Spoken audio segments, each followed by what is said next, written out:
As the lights dimmed, the sky opened up, turning Northwest Stadium in Washington, D.C. into a haven of sound and rain. Sheets of rain poured down, yet the audience remained undeterred. The downpour felt almost like a baptism, a cleansing ritual before witnessing a historic moment on the final North American stop of Kendrick Lamar and SZA's grand national tour.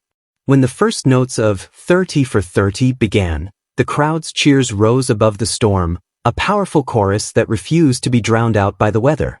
This night was special, not just another show, but the culmination of months of anticipation, a journey that began in Compton and spanned the continent.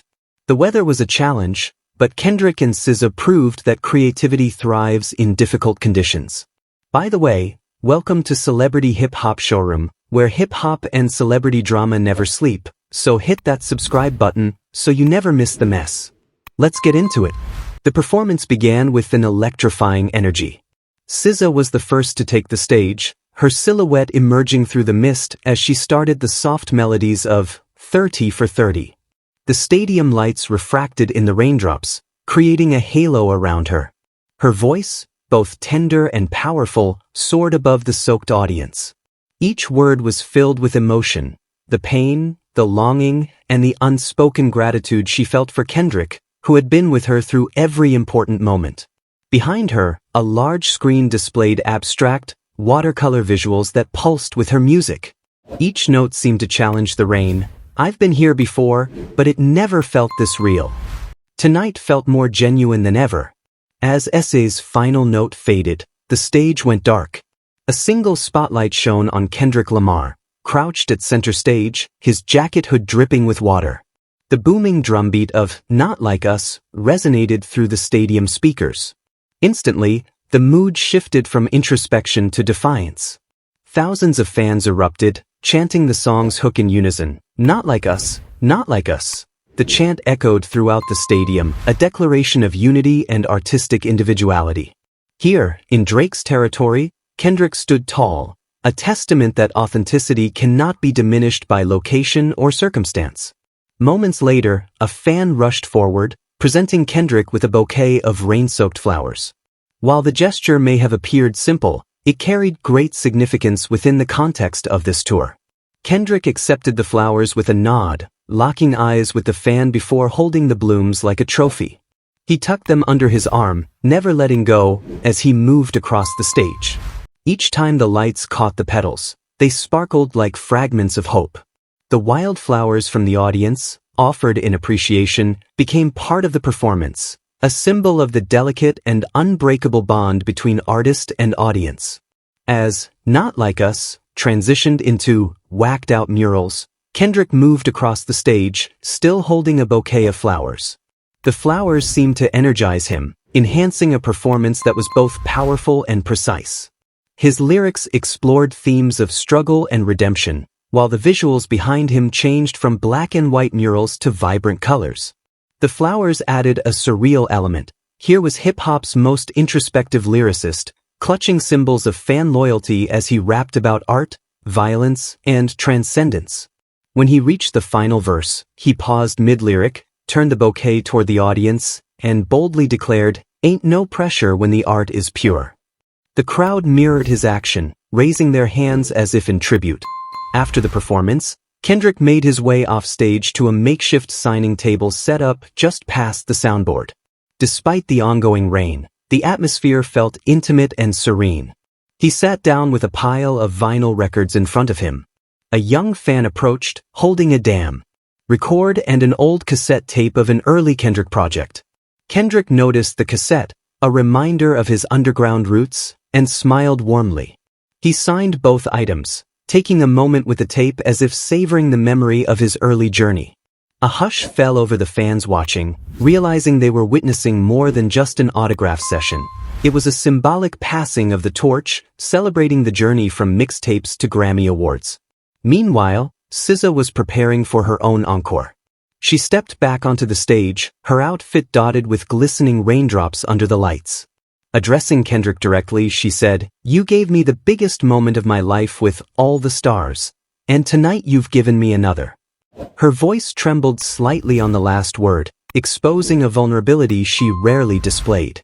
The audience erupted in cheers as SZA delivered an emotional rendition of All the Stars, with Kendrick joining her for the final chorus.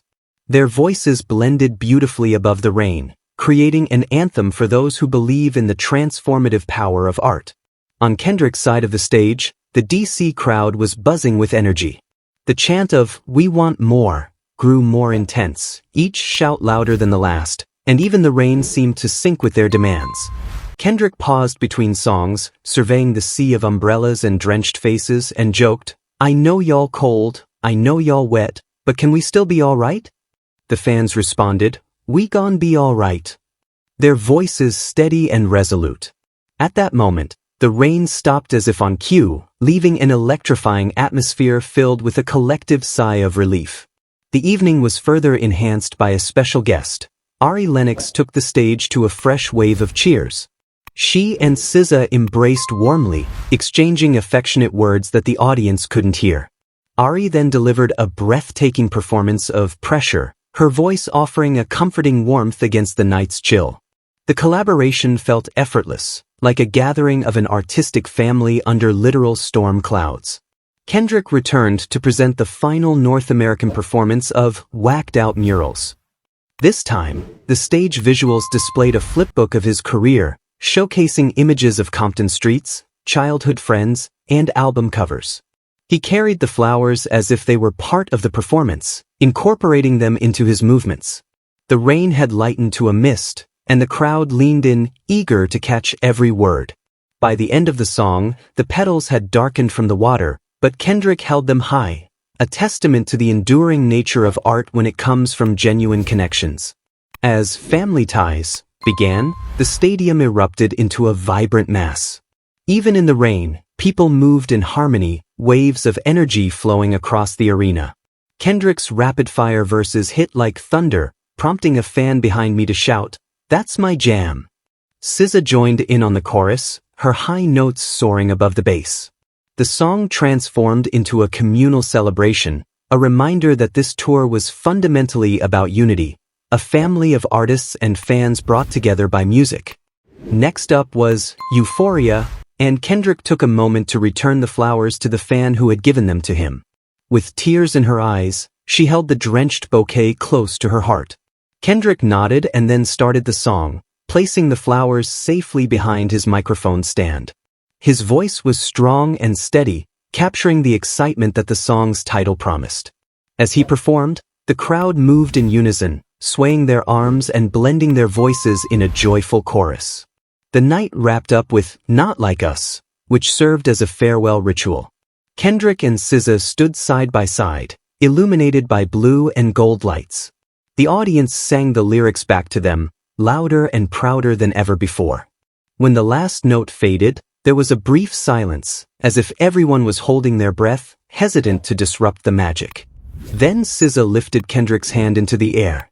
The rain began to fall again, gently this time, like a blessing. They took a bow, and the stadium lights dimmed, leaving the crowd in a state of awe and gratitude. Behind the scenes, with the neon lights of Washington, D.C.'s skyline visible through the rain-streaked windows, Kendrick and SZA shared a quiet moment. Without microphones or cameras, they were just two artists who had supported each other in creating something bigger than themselves. Kendrick expressed his appreciation, saying, "Thanks for holding it down with me." SZA replied, "I wouldn't do it with anyone else."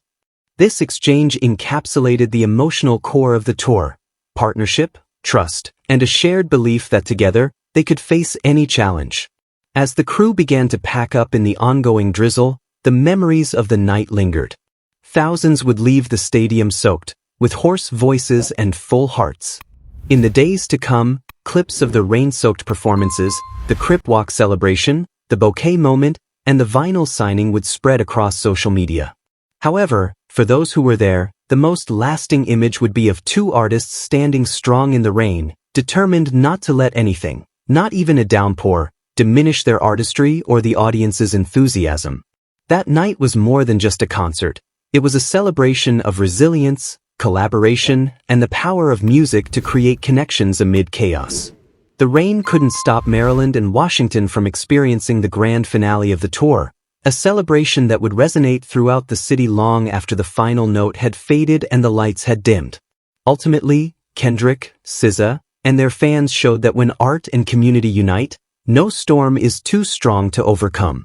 I'd love to hear your thoughts on this situation, so please share your opinions in the comments. Also, don't forget to like, subscribe, and turn on notifications to stay updated on this story.